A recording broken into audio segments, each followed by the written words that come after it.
আসসালামু আলাইকুম। Welcome back to my recipes by family's kitchen.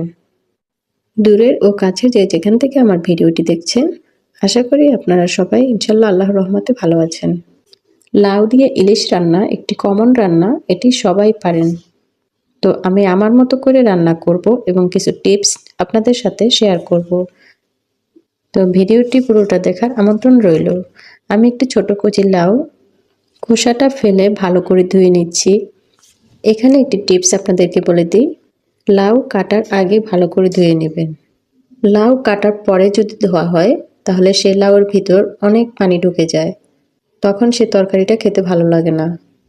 আমি এভাবে লম্বা লম্বা সাইজ করে কেটে নিয়েছি, আপনারা চাইলে আপনাদের পছন্দ অনুযায়ী কেটে নিতে পারেন। পুরো ভিডিওটি দেখতে থাকুন আর আমি আমার টিপসগুলি আপনাদের সাথে শেয়ার করতে থাকব। 3 টেবিল চামচ তেলের সাথে 1.5 টেবিল চামচ পেঁয়াজ বাটা দিয়ে দিলাম, হালকা ভেজে নেব। এখানে আমি আদা রসুন ইউজ করব না, ইলিশ রান্নায় আদা রসুনের ফ্লেভারটা একদমই ভালো লাগে না। তেলের মধ্যে 1/2 চা চামচ লাল মরিচের গুঁড়ো, 1/2 চা চামচ হলুদের, স্বাদ মতো লবণ দিয়ে একটু নেড়ে নিলাম। এরপর মাছগুলি দিয়ে ভালো করে একটু নেড়ে চেড়ে মিশিয়ে নিব। ইলিশ মাছ আবার নরম থাকে, তাই পরে আর নাড়াচাড়া করা যাবে না। এভাবে মশলার সাথে প্রথমেই ভালো করে একটু মিশিয়ে নিব। লাউ রান্নায় হালকা মশলা ব্যবহার করলে এর প্রাকৃতিক স্বাদ ঠিক থাকে। মাছটা আমার ভুনা প্রায় হয়ে গেছে, একটু উল্টে পাল্টে দিচ্ছি। এখানে আরও একটি টিপস আপনাদেরকে জানিয়ে দিচ্ছি, লাউ কাটার পর তাড়াতাড়ি রান্না করতে হবে, না হলে লাউ কালো হয়ে যাবে। মাছগুলি আমি উঠিয়ে নিলাম, এখন তরকারিটা কষিয়ে নেব। লাউটা ভালোভাবে মশলার সাথে এভাবে নেড়েচেড়ে ঢেকে দেব। এখানে আমি আরও একটি টিপস আপনাদেরকে শেয়ার করছি।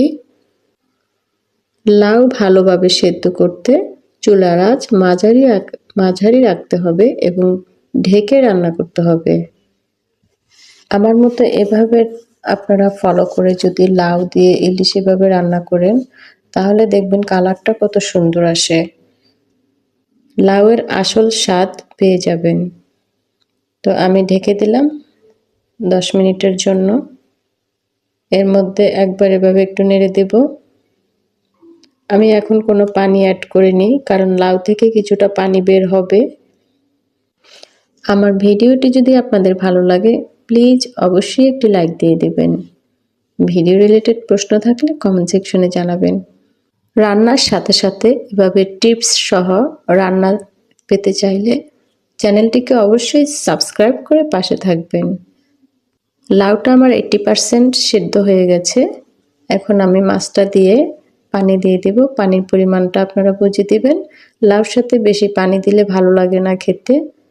আমি একেবারে মাখা মাখাও রাখবো না, আবার বেশিও দেব না। দিয়ে দিলাম এই পর্যায়ে কাঁচামরিচ। লাউ থেকে প্রাকৃতিকভাবেই পানি বের হয়, তাই পানি খুব বেশি যোগ করার প্রয়োজন নেই।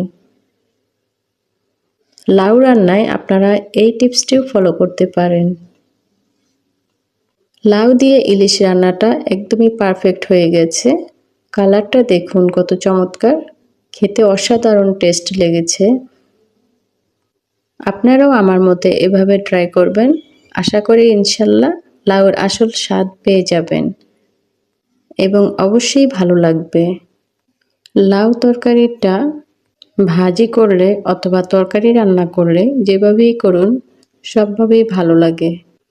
তাই লাউয়ের আসল স্বাদ পেতে হলে আমার টিপসগুলি অবশ্যই ফলো করবেন। এই তরকারিটা রান্নার সময় অবশ্যই হলুদের গুঁড়া এবং মরিচের গুঁড়ার পরিমাণটা কমিয়ে দিবেন। যারা ঝাল খেতে পছন্দ করেন তারা কাঁচামরিচ দিয়ে নিতে পারেন।